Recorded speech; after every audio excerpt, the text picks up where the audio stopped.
आज मैं आपकी ये कन्फ्यूजन दूर करता हूँ कि ये कैसे हमें दीपावली पूजन करना है, क्या हमें करना है, क्या नहीं करना है, तो हमें पूजा कैसे करनी है, क्या हमें वेदी उठानी है, कैसे हमें लक्ष्मी माता को सही समय पर सही स्थान पे पहुँचा देना है, ये क्या करना है, वो मैं आपको आज बताने वाला हूँ।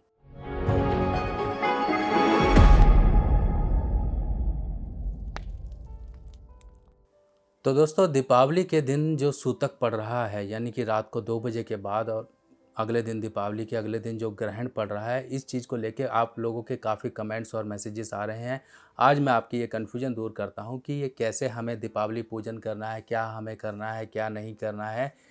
यानी कि हमारी पूजा भी स्वीकार हो और हम पर किसी तरह का ग्रहण का दोष भी ना लगे, हमारी पूजा सही तरीके से किसी विघ्न के पूरी हो जाए। तो अब देखिए, सबसे पहले तो हमें ये समझना है कि ग्रहण का जो सूतक है वो कब पड़ रहा है। ग्रहण का सूतक देखिए रात को 2 बजे से शुरू हो जाएगा और अगले दिन जो ग्रहण है वो लगभग आपका 2:30 से 6:30 बजे तक के बीच में ये ग्रहण का एक टाइम है, यानी कि 4 घंटे के लगभग का ग्रहण है। अब ग्रहण से जैसा कि हम जानते हैं, ग्रहण से 12 घंटे पहले सूतक शुरू हो जाता है, सूतक, जिसमें कि ये अशौच एक तरीके से कहा जाता है। सूतक में ना ही कोई शुभ कार्य होते हैं, ना ही किसी तरह की पूजा पाठ होती है, यानी कि सब तरह से ये कार्य वर्जित कहे जाते हैं, क्योंकि ना ही इनका कोई फल मिलता है, ना ही हमें करने चाहिए, ये शास्त्रों में लिखा हुआ है। तो सबसे पहले हम समझते हैं जो पूजा का, देखिए शाम के समय आप पूजा करेंगे, चौकी वेदी वगैरह सब बनाएंगे और जो लोग भी लक्ष्मी पोटली मंगा चुके हैं वो अपनी पूजा उस तरीके से करेंगे, लक्ष्मी पोटली वहाँ रख लेंगे और अपने पूजन वगैरह करेंगे। पूजन वगैरह करने के बाद आप सब कुछ अपना मिठाई वितरण वगैरह अपने लोगों में सब बांट लोगे। उसके बाद देखिए 2 बजे का समय है। अब 2 बजे का जो समय है, उससे पहले ही आप अपनी सब चीज़ों को वहाँ से उठा लोगे और अपनी सही जगह पे पहुँचा दोगे। लक्ष्मी माता को अपने घर के पूजा स्थान में पहुँचा दोगे, क्योंकि रात को 2 बजे के बाद सूतक पड़ेगा। और जो आपका दिया जल रहा था, जो जल रही थी, वो एज़ इट इज़ ही जलती रहेगी, क्योंकि वो सारी रात जलने के बाद सुबह तक वो अपने आप ही लौ बुझ जाएगी और आपका किसी तरीके से दोष भी नहीं आएगा।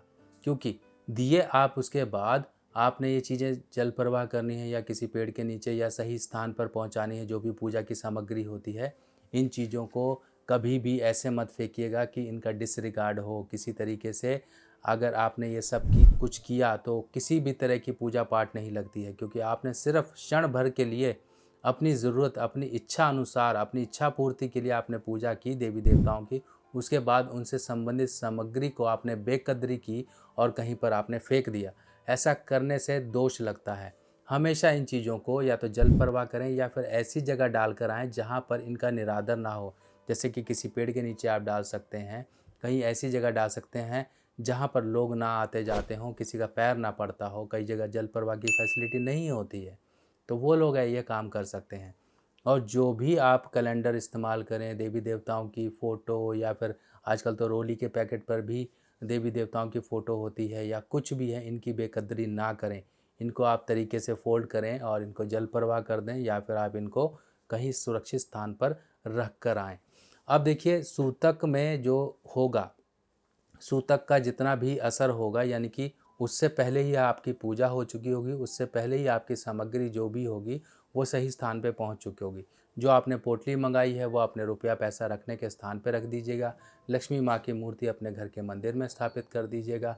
जो जोत वगैरह है, चाहे तो जोत आप उठा के अपने घर के मंदिर में रख सकते हैं। बाकी सब चीज़ें आपने उठा लेनी हैं। सब चीज़ें जो भी आपकी जल प्रवाह होनी है, कुछ होनी है, वो उनको लपेट कर आप अपने घर में रख लीजिए। उस जगह पे मत रखिएगा, क्योंकि जो चीज़ें आज आपने कर ली वही आप कल उनको हाथ लगाने योग्य रहेंगे। अन्यथा ग्रहण काल के बाद ये सब कुछ आपको हाथ लगाने को मिलेगा। ना ही सूतक में आप हाथ लगा पाओगे, ना ही आप ग्रहण काल में हाथ लगा पाओगे। तो इसीलिए जो भी काम है अपना 1-2 बजे से पहले पहले किसी भी तरीके से रात को उठकर आप नमस्कार कर कर, आप अपनी प्रार्थना बोलकर ये सब चीज़ों को उठा लीजिए। तो ये है तरीका। इस तरीके से आप पूजा करेंगे, किसी तरह का दोष नहीं आएगा, ना ही सूतक का दोष आएगा, ना ही ग्रहण का दोष आएगा। अब जो चीज़ें बचेंगी आपकी जल प्रवाह करने की, वो आपने अगले दिन भी नहीं करनी है। एक चीज़ का ध्यान रखिएगा, क्योंकि अगले दिन ग्रहण का समय है और ग्रहण के समय ना ही ये पूजा पाठ की सामग्रियाँ आपकी जल प्रवाह होंगी, तो इसके अगले दिन यानी कि 26 तारीख को आप ये सब कुछ जाके जल प्रवाह कर कर आएँ या फिर आप किसी पेड़ के नीचे रख कर आएँ। तो यही है तरीका जो कि सही तरीके से किया जाए तो आपको किसी प्रकार का दोष नहीं लगेगा। देखिए, ग्रहण या कुछ भी ये सब चीज़ें आती हैं जीवन में, तो इनके कारण हम अपने पूजा पाठ को नहीं रोक सकते हैं, इनके कारण हम अपने जीवन की ज़रूरी चीज़ों को नहीं रोक सकते हैं। हाँ, इन्हीं के बीच में रास्ते तलाश सकते हैं ताकि ना ही किसी प्रकार का दोष लगे और हमारे पूजा पाठ या काम भी निर्विघ्न तरीके से हो जाएं। तो दोस्तों, आपको ये जानकारी कैसी लगी ज़रूर मुझे कमेंट सेक्शन में बताइएगा। बाकी मिलते हैं नई जानकारी के साथ नई वीडियो में। नमस्कार।